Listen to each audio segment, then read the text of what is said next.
वज़ीर-ए-आज़म की ज़ेर सदारत इजलास में टैक्स निज़ाम शफाफ बनाने के लिए अहम फैसले। टैक्स गोशवारे का आसान और उर्दू में होना खुशाइन करार दिया। FBR की डिजिटाइजेशन, मसनूई ज़हानत पर मबनी निज़ाम के तलाक और इस्लाहात पर हफ्तावार जायज़ा इजलास। वज़ीर-ए-आज़म शहबाज शरीफ ने कहा कि आम आदमी पर टैक्स के बोझ में मज़ीद कमी अव्वलीन तरजीह है। मसनूई ज़हानत से टैक्स असेसमेंट निज़ाम बड़ी कामयाबी है। FBR के इक़दाम काबिल सताइश हैं। नए आसान टैक्स गोशवारों से तनख्वाहदार तबका सबसे ज़्यादा मुस्तफ़िद होगा। टैक्स इस्लाहात में आम आदमी की सहूलत पर तवज्जो मरकूज़ की जाए। FBR की तमाम इस्लाहात की शफाफियत के लिए थर्ड पार्टी वैलिडेशन यकीनी बनाई जाए। स्टॉक मार्केट की आउट क्लास परफॉर्मेंस 1,36,000 की हद भी पार। कारोबार के दौरान 2,200 पॉइंट्स का इजाफा। 100 इंडेक्स 1,36,502 की सतह पर बंद। वज़ीर-ए-आज़म शहबाज शरीफ का स्टॉक मार्केट में तारीखी बुलंदी पर इज़हार मुसर्रत। कहा, मुल्क मौशी इस्तेहकाम के बाद मौशी तरक्की की राह पर गामजन हो चुका। हालिया मुस्बत मौशी आशारिये हुकूमती पॉलिसियों की समत दुरुस्त होने के अक्कास हैं। तहरीक इंसाफ में अंदरूनी इख्तलाफात। बैरिस्टर गोहर मुतहर्रिक, शेख वकास अकरम और आलिया हमजा के दरमियान लफ्जी नोकझोंक। चेयरमैन PTI बैरिस्टर गोहर ने दोनों रहनुमाओं को बयानबाजी से रोक दिया। ज़राए के मुताबिक बैरिस्टर गोहर का दोनों रहनुमाओं को टेलीफोन, कहा कि आपकी बयानबाजी से पार्टी की साख को नुकसान पहुंच रहा है, कोई मसला है तो मुझे बताएं। दोनों रहनुमाओं ने आइंदा बयानबाजी ना करने की यकीन दहानी करवाई है।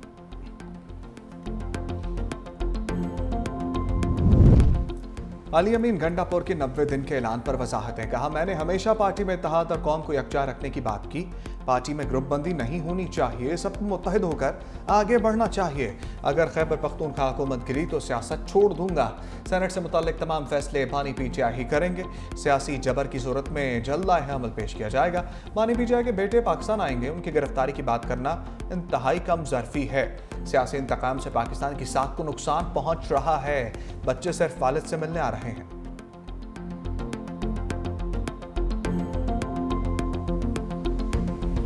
जब आपका भाई कौमी असेंबली का कैंडिडेट बन रहा था उस वक्त तो जमीयत उलमा इस्लाम बाइकआउट पर थी, तो मुकाबला ही नहीं हुआ। किसकी जमानत जब्त की आपने? और वो कहते हैं कि जी मेरा चैलेंज है कि मैं कैमरे लगाऊंगा, खर्चा भी मेरा होगा और मेरे साथ मुकाबला कर ले मौलाना फजलुर रहमान, मेरे साथ मुकाबला कर ले। मौलाना फजलुर रहमान वो मौलाना फजलुर रहमान है जिन्होंने आपकी पार्टी को इक्तदार के ऐवानों से घसीटते हुए बाहर निकाला और रोड पर खड़ा कर दिया।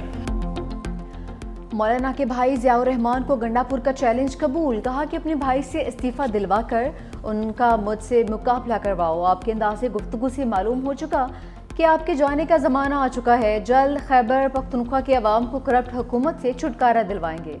अली अमीन गंडापुर के भाई उमर अमीन गंडापुर का भी रद्द-ए-अमल। बोले, ज़ियाउर रहमान को अपनी सियासी कद काट का अंदाज़ा होना चाहिए। मेरे भाई के साथ मुकाबला आपके बस की बात नहीं। नौकरियां बेचने का रिकॉर्ड रखने वाले हमें इखलाकियात का दर्स न दें।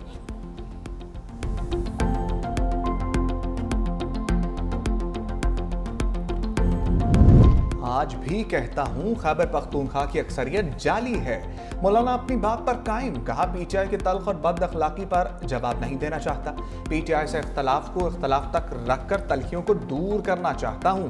खैबर पख्तूनख्वा में अदम एतमाद की बात PTI के खिलाफ नहीं की। मैंने मशवरा दिया है कि सूबे में तब्दीली की ज़रूरत है। मौजूदा हालात में खैबर पख्तूनख्वा सियासी कशमकश का मुतहम्मिल नहीं।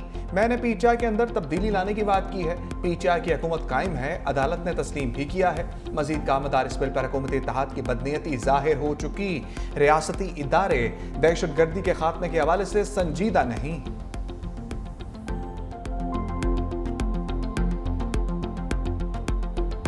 ईरान और इराक जाने वाले ज़ायरीन के लिए बड़ा इक़दाम। 1 जनवरी के बाद पाकिस्तानी ज़ायरीन इनफरादी तौर पर इराक नहीं जा सकेंगे। ज़ायरीन के लिए ग्रुप ऑर्गेनाइजर्स के तहत ही इराक जाया जा सकता है। ईरान ने पाकिस्तानी ज़ायरीन के लिए वीज़ा फ़ीस ख़त्म कर दी। वीज़े का इजरा 1 से 16 सफ़र तक जारी रहेगा। पाकिस्तान, ईरान और इराक का मुश्तरका वर्किंग ग्रुप बनाने का फैसला। तेहरान में तीनों ममालिक के वज़राए दाखिला की सह मुल्की कॉन्फ्रेंस। वज़ीर दाखिला मोहसिन नकवी कहते हैं, ऑर्गेनाइजर्स ग्रुप इराक जाने वाले ज़ायरीन के वतन वापसी के जिम्मेदार होंगे। ग्रुप ऑर्गेनाइजर्स सिस्टम से गैर कानूनी इराक जाने के रुझान का खात्मा होगा। इराक और ईरान भी पाकिस्तान के इस नए निज़ाम के साथ हैं। मजीद कहा कि पाकिस्तान ने ईरान पर हमले की खुलकर मजम्मत की। जंग के दौरान पाकिस्तानी अवाम ईरानी अवाम के साथ खड़े रहे। ईरानी सुप्रीम लीडर जंग के दौरान मजबूती से खड़े रहे हैं। आयतुल्ला खामनाई और ईरानी अवाम को अजीम फतह पर मुबारकबाद देते हैं। ईरानी वज़ीर दाखिला ने कहा कि ज़ायरीन को हर मुमकिन सहूलियात फराहम की जाएंगी। इराकी वज़ीर दाखिला ने कहा कि ज़ायरीन के हवाले से अहम अमूर पर गुफ्तगू की गई है। अंदरून सिंध तूफानी बारिशों से निजाम जिंदगी दरहम बरहम। हैदराबाद में मूसलाधार बारिश, कई फीट पानी जमा, दुकान की छत गिरने से एक शख्स जान बहक। रेलवे पुल के नीचे गाड़ियां डूब गईं, 350 फीडर स्ट्रिप। शहर तारीकी में डूब गया। तेज हवाओं से 132 केवी के 11 बिजली के टावर्स गिरे। टंडू लयार और टंडू मोहम्मद खान में भी तेज बारिश। अहम शाहराहें ज़ेरे आब। बदीन की तहसील मातली में मूसलाधार बारिश। तूफानी हवाओं के बायस बिल बोर्ड्स और कच्चे मकानात की छतें गिर गईं। दीवारें गिरने से 2 खवातीन जाँ बहक हो गईं।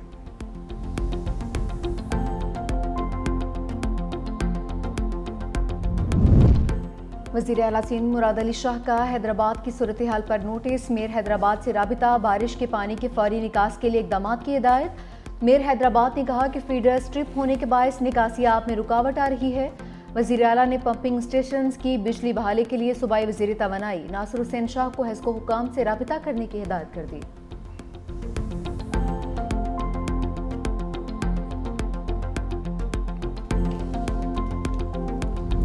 पंजाब और खैबर पख्तूनख्वा में गरज बरस, छतें गिरने और हादसात में 15 अफराद जाँ बहक। पंजाब में छतें और आसमानी बिजली गिरने से 6 अफराद जाँ बहक, मुतादिद जख्मी। ओकाड़ा में आसमानी बिजली गिरने से 2 बच्चे दम तोड़ गए। मंचनाबाद में मदरसे की छत गिरने से 2 बच्चे जाँ बहक, 12 जख्मी। आरिफवाला में बारिश के दौरान छत गिरने से एक नौजवान चल बसा। शरकपुर में आसमानी बिजली गिरने से एक शख्स जाँ बहक। खैबर पख्तूनख्वा में छतें गिरने समेत मुख्तलिफ हादसात में 9 जाने गईं। मालाकंड में दीवार गिरने से 2 बच्चियां जाँ बहक। जमरूद में 2 बच्चियां सैलाबी रेले में बह गईं, एक लाश निकाल ली गई। कोहाट में छत गिरने से एक शख्स जाँ बहक। लोअर दीन में शदीद बारिश और तूफान के बायस बिजली का निजाम दरहम बरहम। इस्लामाबाद में मूसलाधार बारिश से हवस में कमी।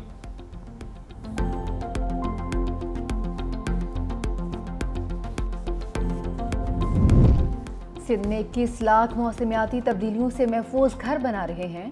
Chairman Peoples party Bilawal Bhutto कहते हैं सिंध का ये प्रोजेक्ट दुनिया का सबसे बड़ा हाउसिंग मंसूबा है। प्रोग्राम लोगों को बाइज्जत जिंदगी की तरफ ला रहा है। ये रिहायशी प्रोग्राम सिंध के लोगों की जिंदगियों को बहाल कर रहा है। फख्र है हम अपने वादे, रोटी, कपड़ा और मकान को अमली जामा पहना रहे हैं। पाक भारत जंग तिजारत के जरिए रुकवाई। अमेरिकी सदर डोनाल्ड ट्रंप ने एक बार फिर क्रेडिट ले लिया। नेटो सेक्रेटरी जनरल के साथ मीडिया से गुफ्तगू में कहा पाकिस्तान और भारत दोनों एटमी ताकतें हैं, दोनों मुल्कों के रहनुमा जबरदस्त हैं।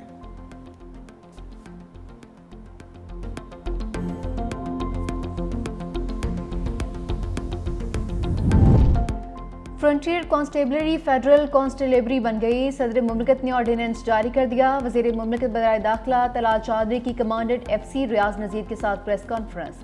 कहा FC दीगर लॉ फोर्स इदारों की तरह काम कर रही है। क़याम अमन के लिए FC का खुसूसी किरदार होगा। फोर्स में पूरे पाकिस्तान से लोग भर्ती किए जाएंगे।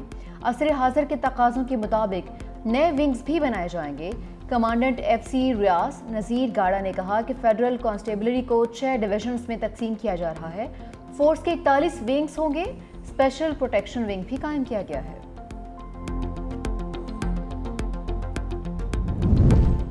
पाकिस्तान मेरी टाइम की बड़ी कार्रवाई, बड़ी मिकदार में मनशियात पकड़ ली। वज़ीर सिंध मुकेश कुमार चावला ने मीडिया से गुफ्तगू में कहा तकरीबन 6 से 7 अरब रुपए मालियत की मंशियात पकड़ी गईं, जिनमें 100 किलो आइस, 500 किलो चर्स और 2100 के करीब शराब की बोतलें शामिल हैं। कुछ लोगों को अजरक फोबिया हो गया। सिंध की नंबर प्लेट पर अजरक ही प्रिंट होगी।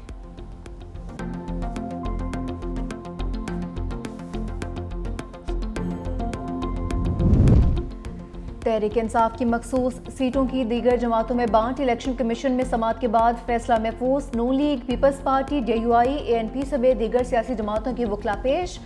नून लीग के वकील ने कहा कि DUI और हमारी सीटें बराबर हैं तो मखसूस सीटें बराबर क्यों नहीं हो सकती। कानून के मुताबिक बराबर होने पर टॉस हो सकता है। हम बराबर होने पर टॉस करने की इस्तदा करते हैं। वकील कामरान मुर्तजा का कहना था कि जो मखसूस सीटों वाली एक्सरसाइज हो चुकी है वो रिवर्स नहीं हो सकती। एक सीट की खातिर पूरे मुल्क में मखसूस सीटों का मामला दोबारा खड़ा हो जाएगा।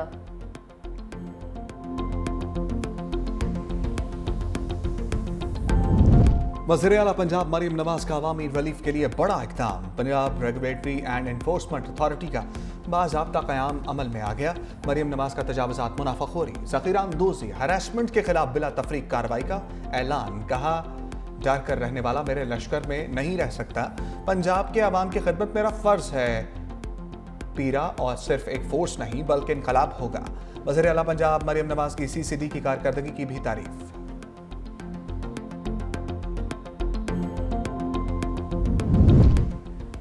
चीन और भारत के वज़ीर ख़ारजा की बीजिंग में मुलाकात, दो तरफ़ा ताल्लुकात समेत मुख्तलिफ अमूर पर तबादला ख्याल। चीनी वज़ीर ख़ारजा वांग यी ने कहा कि अच्छे ताल्लुकात और दोस्ती की राह पर गामज़न रहते हुए बाहमी एहतराम का रास्ता तलाश करना चाहिए। दोनों ममालिक को एक दूसरे को नीचा दिखाने के बजाय ताउन करने की कोशिश करनी चाहिए। भारतीय वज़ीर ख़ारजा जयशंकर ने कहा कि भारत चीन से ताल्लुकात को तवील मुद्दती नुक्ता नज़र से देखने को ख्वाह है। चीन के साथ ताउन बढ़ाना चाहते हैं।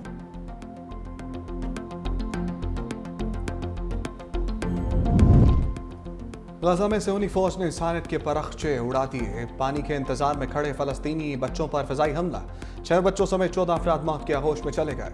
गजा में पानी के हसूल के दौरान अब तक 700 से ज़ायद अफराद शहीद हो चुके। रिपोर्ट के मुताबिक इसराइली फौज ने 112 मीठे पानी के मराकज़ को निशाना बनाया और 720 कुएं तबाह किए, जिसके बायस 12 लाख से ज़ायद अफराद पीने के साफ पानी से महरूम हो गए।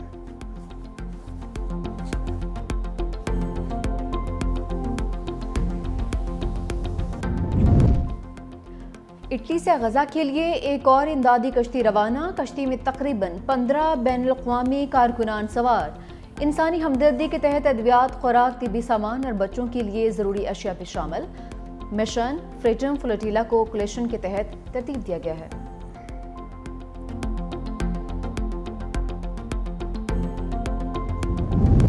रूसी हमलों का मुकाबला करने के लिए अमेरिका का यूक्रेन को पैट्रियट एयर डिफेंस सिस्टम देने का ऐलान।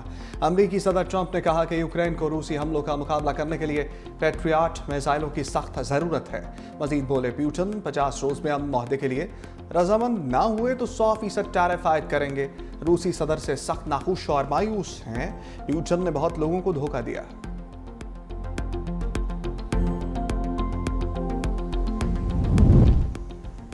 शाम के शहर अल सवीदा में फिरका वाराना फसादात टूट पड़े। मुसल्लह झड़पों में 37 अफराद हलाक, 100 से ज़ायद जख्मी हो गए।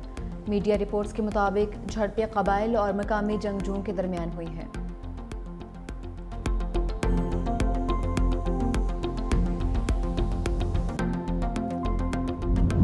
स्पेन के मुख्तलिफ शहरों में 5.3 शिद्दत का ज़लज़ला। ज़लज़ले के शदीद झटकों से अल्मेरिया एयरपोर्ट की छत गिर गई। मुतादिद इमारतों को भी नुकसान पहुंचा।